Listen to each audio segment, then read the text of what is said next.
হাদিস শরীফের মধ্যে আছে, বিশ্বনবী জনাবে রসুল করিম সাল্লাল্লাহু আলাইহি সাল্লাম বললেন, আল্লাহর কাছে সবচাইতে গুরুত্বপূর্ণ রাত হইছে লাইলাতুল কদরের রাত। আল্লাহর কাছে সবচাইতে মনোনীত রাত হইছে লাইলাতুল কদরের রাত। আল্লাহর কাছে সবচাইতে শ্রেষ্ঠ রাত হইছে লাইলাতুল কদরের রাত।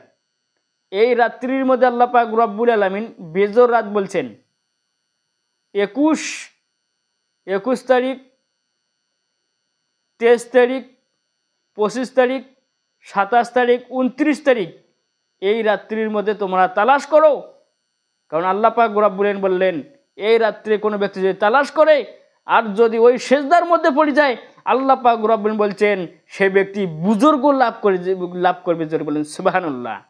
কত সুন্দর কথা ভাইরা আমার, সে ব্যক্তি বুজুর্গ লাভ করবে। তো ইনশাল্লাহ আল্লাহ পাক রব্বুল আলামিন সকলকেই এই লাইলাতুল কদর রাত্রি ইবাদত বন্দী করার তৌফিক দান করুক। আমিন।